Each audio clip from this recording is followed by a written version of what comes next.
Buen día, ingeniero. Soy Juan Reyes, estudiante de Ingeniería en Software y presento el avance de mi proyecto para la materia Programación Orientada a Objetos 2.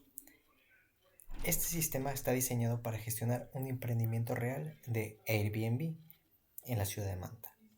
Como futuro ingeniero, mi objetivo es aplicar una arquitectura en capas para separar la lógica de negocio de la persistencia de datos. El sistema utiliza el lenguaje Go por su eficiencia y también utilizo SQL Server para el almacenamiento industrial de la información. Hasta este hito he implementado el núcleo de datos, la gestión de interfaces para canales de venta y la infraestructura automatizada de la base de datos. Bueno, aquí como vemos, todo el proyecto profesional inicia aquí, en el Go Mod, donde definimos el nombre del módulo y la versión de Go. En Recae que estamos utilizando los paquetes externos fundamentales como Google, with para cumplir con estándares de ingeniería. No usamos IDs numéricos predecibles, usamos identificadores universales únicos para garantizar que cada reserva sea repetible. Microsoft Go MySQL Database es el driver oficial para conectar nuestro código con SQL Service Express. Esto nos permite usar el protocolo de red necesario para la persistencia. También revisamos en este momento el Models Sales Channels, donde aquí aplicaremos la abstracción mediante interfaces. Yo he definido la interfaz Sales Channels. No es un objeto, es un contrato. Establece que cualquier canal, Airbnb, Booking o cualquier otra plataforma, debe saber devolver su comisión y su nombre. También tenemos el encapsulamiento que se realiza aquí, que la estructura Airbnb Channel tiene como campo la commission rate, que es el encapsulamiento. Solo este paquete puede ver ese valor, protegiendo los datos financieros. También podemos ver que implementamos los métodos en Go como el polimorfismo, que es implícito al tener estos métodos, ya que Airbnb Channel satisface la interfaz automáticamente. En el módulo de las reservas, en cambio, podemos ver que es un poco más denso en cuanto a la lógica de programación orientada a objetos, con su estructura de reservation donde todos los campos son privados. Esto evita que desde fuera del paquete se alteren las fechas o el nombre del huésped sin la validación. El constructor, con el new reservation. Aquí en cambio aplicamos el manejo de errores de la unidad 3. Antes de crear el objeto validamos la lógica. Si la fecha de inicio es después de la de salida, devolvemos un error. También tenemos el overlaps, que este método en cambio es del cerebro, que permite que en el futuro se eviten choques de fechas, que esto causaría un overbooking, y también compara dos objetos de tipo reservation y determina si sus rangos de tiempo se cruzan.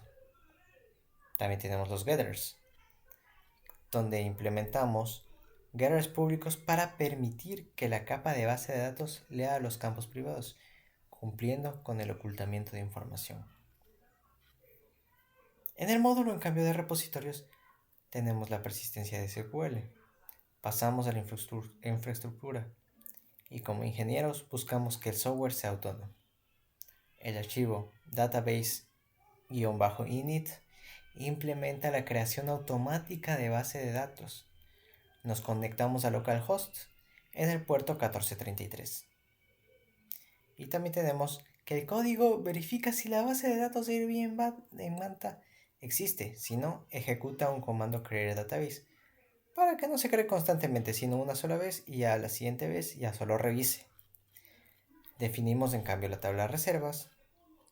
Usamos mvarchar para los nombres y date para ingresar las fechas, asegurando que el tipo de dato en SQL coincida con el tipo time.time de Go.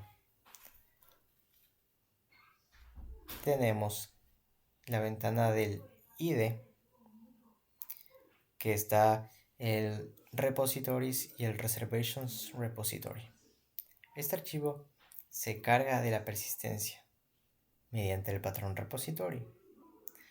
Aquí usamos parámetros P1, P2 para evitar la inyección SQL, una práctica de seguridad esencial en ingeniería de software. Mapeamos los datos del objeto reservation usando sus getters hacia las columnas de la tabla SQL Server. Y tenemos finalmente el main goal, que es el que integra todo. Lo primero es inicializar la base de datos. Si esta falla, el programa no sigue, lo cual es una buena práctica de manejo de fallos. Usamos el bufio, utilizamos un reader de buffer para capturar nombres con espacios desde la consola de Antigravity. Realizamos el parsing de fechas, convertimos el texto de usuario a tipo time.time usando el layout. Si el formato es incorrecto, el mensaje de errores detiene el flujo, evitando datos corruptos en la base de datos. Bueno, y finalmente la conclusión. Vamos a ver cómo sirve nuestro programa. Ejecutamos el código con el comando gorain.go aquí en la terminal. Como vemos, ya nos pide ingresar un huésped. Vamos a ingresar Julio Álvarez e ingresamos las fechas desde el 3 del 20 al 2026 03 25. Confirmamos el guardado. Bueno, ahora entramos a SQL Server Management Studio. Realizamos un select from reservas y aquí podemos ver el dato persistido con su ID único. En conclusión, hemos aplicado arquitectura de capas, encapsulamiento, interfaces y persistencia SQL para crear un sistema robusto que solucione una necesidad real. Muchas gracias.